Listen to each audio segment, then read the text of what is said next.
اعوذ باللہ من الشیطان الرجیم، بسم اللہ الرحمن الرحیم۔ السلام علیکم پیارے دوستو، پیاری بہنوں اور بھائیوں۔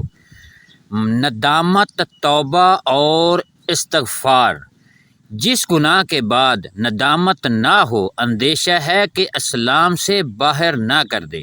ندامت دل کا وہ افسوس خطرناک چیز ہے جو کسی گناہ کا ارتکاب کر لینے کے بعد پیدا ہوتی ہے، جس میں یہ حسرت غالب ہوتی ہے کہ کاش کہ میں یہ کام نہ کیا ہوتا، یہ فعل نہ کیا ہوتا۔ جب تک دل کی حالت ایسی رہے کہ گناہ کے ارتکاب کے فوراً ہی بعد وہ ندامت کی اذیت سے دو چار ہو جائے، تب تک اس کی اصلاح کے مواقع موجود رہتے ہیں۔ مگر جب انسان کسی اور منزل پر جا پہنچے کسی ایسی منزل پر جا پہنچے کہ خرابیاں کرتا جائے اور ان پر ذرا بھی پشیمان نہ ہو، تو پھر اس کی اصلاح کی راہیں مسدود ہو جاتی ہیں۔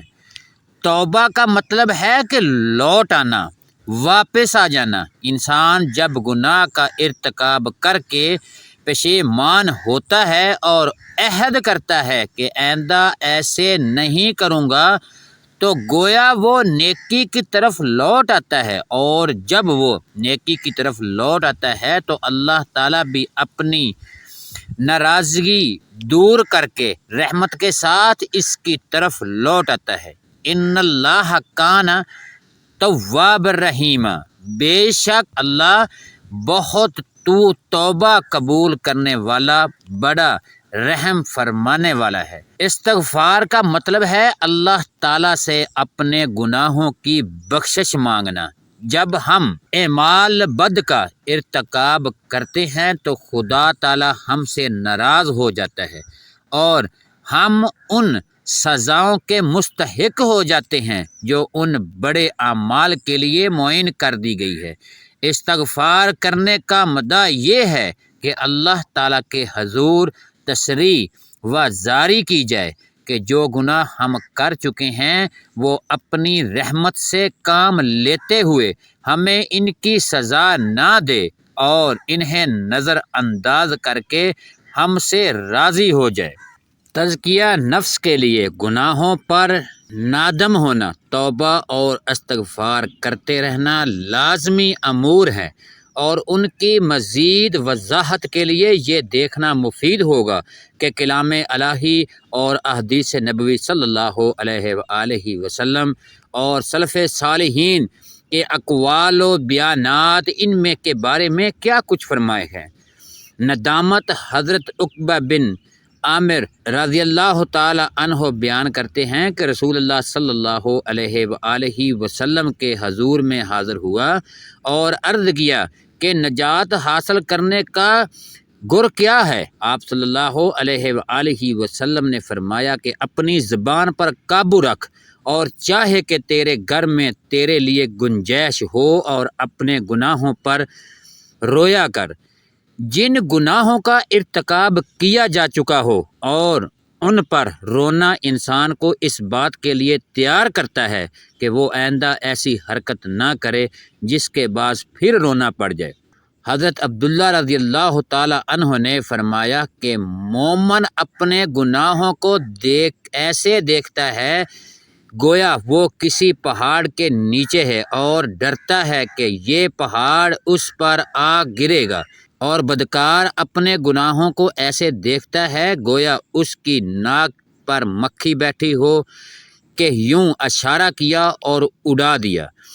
اس روایت میں ایک متقی ول کی صحیح کیفیت کی عکاسی کی گئی ہے کہ مومن سے بشریت اگر کوئی گناہ ہو بھی جاتا ہے تو وہ گناہ اسے اتنا بڑا لگتا ہے جیسے پہاڑ، اور کا عذاب اتنا بڑا ہوگا کہ اسے کچل کر رکھ دے گا۔ یہ کیفیت لازماً اس کے دل میں ندامت کا طوفان کھڑا کر دیتی ہے اور وہ غم سے چور ہو جاتا ہے، چونکہ گناہ پر نادم ہونا ذریعہ بنتا ہے توبہ کرنے کا۔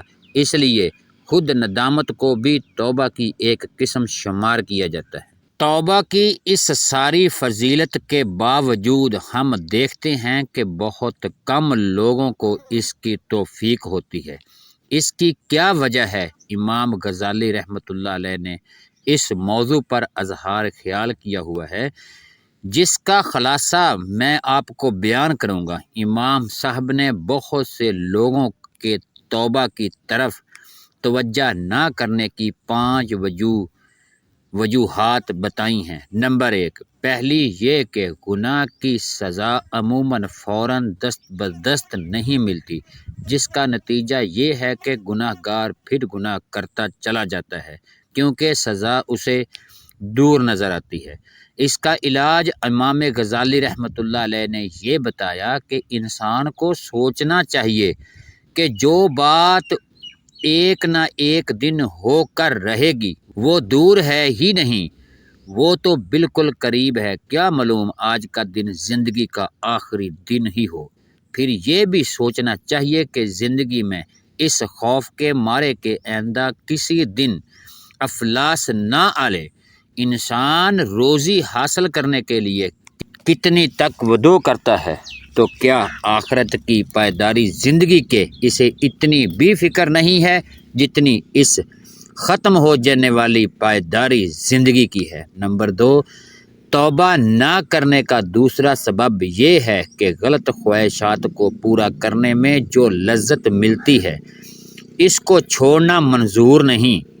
اس کا علاج امام غزالی رحمۃ اللہ علیہ نے یہ بتاتے ہیں کہ ذرا غور تو کرو کہ اگر کسی بیماری کی حالت میں ٹھنڈا پانی تمہارے لیے مضر ہو اور طبیعت اس سے منع کر دے تو ہم اپنی زندگی بچانے کی خاطر اس نعمت کو بھی چھوڑ دیتے ہیں، تو پھر جن اعمال و افعال کو خدا نے مضر بتا دیا ہے انہیں چھوڑنے کے لیے کیوں نہیں تیار ہوتے؟ کیا خدا اور خدا کا رسول صلی اللہ علیہ وآلہ وسلم نعوذ باللہ کسی طبیب کے برابر بھی نہیں؟ اس کے علاوہ اگر تمہارا نفس اتنا لذت پسند ہے کہ حقیر ناپائیدار دنیاوی لذتوں کو نہیں چھوڑ سکتا، تو پھر آخرت کی دائمی نعمتوں کو چھوڑنا اور ہمیشہ کے لیے آگ میں جلنے کو کس طرح برداشت کرے گا؟ نمبر 3، توبہ نہ کرنے کا تیسرا سبب امام صاحب رحمۃ اللہ علیہ نے بتاتے ہیں کہ نفس کاہلی کا سبق پڑتا ہے کہ توبہ کرنے کی ایسی بھی کیا جلدی ہے، آج نہیں تو کل کر لیں گے۔ اسی طرح دن گزرتے جاتے ہیں یہاں تک کہ موت سر پر آ کھڑی ہوتی ہے۔ اس کا علاج امام غزالی رحمۃ اللہ علیہ یہ بتاتے ہیں کہ سوچنا چاہیے کہ کل پتہ نہیں کیا ہوگا یا نہیں، اور اگر آ ہی گیا تو جس نفس کو ہم آج نہیں زیر کر سکے وہ کل تو اپنی کبھی عادتوں پر اور بھی زیادہ پختہ ہو جائے گا۔ اس کی مثال یوں ہے کہ کسی سے کہا جائے کہ یہ درخت اکھاڑ دو اور کاہلی کا مارا کہے کہ اس سال تو نہیں آئندہ سال اکھاڑ دوں گا، ظاہر ہوتے ہوتے اگلا سال کرتے کرتے وہ درخت کی جڑیں اتنی مضبوط ہوتی جائیں گی جو کبھی اکھاڑ نہیں سکو گے۔ نمبر 4، چوتھا سبب یہ ہے کہ نفس یہ شوشہ چھوڑ دیتا ہے کہ اللہ تعالیٰ تو ہے ہی غفور الرحیم، اسے ہمارے گناہوں کی پرواہ ہی کیا ہے، جو کچھ بھی کریں اور اپنی رحمت سے کام لیتے ہوئے ہمیں معاف ہی کر دے گا۔ حالانکہ حدیث میں آیا ہے کہ دانا وہ ہے جو اپنے نفس کا محاسبہ کرے اور موت کے بعد کے لیے عمل کرے، اور عاجز وہ ہے جو نفس کو خواہشات کے پیچھے لگائے اور خدا سے امید باندھے۔ نمبر 5، پانچواں سبب یہ ہو سکتا ہے کہ کوئی شخص آخرت اور اس کی جزا اور سزا کو مانتا ہی نہ ہو۔ امام غزالی اس کا علاج یہ بتاتے ہیں، اتنا تو سوچو کہ اگر تم جسمانی طور پر بیمار ہو جاؤ اور تمہیں علم طب سے واقفیت نہ ہو تو پھر لا محالہ تم طبیعت ہی کے رہ جاؤ گے، اور بھروسہ کرو گے، اور اگر کوئی ایسی صورت میں آ جائے کہ تمام اتباع ایک بات پر متفق ہو جائیں تو پھر تو ہمیں شک ہی نہیں گزرے گا۔ طبیب کی رائے غلط بھی ہو سکتی ہے۔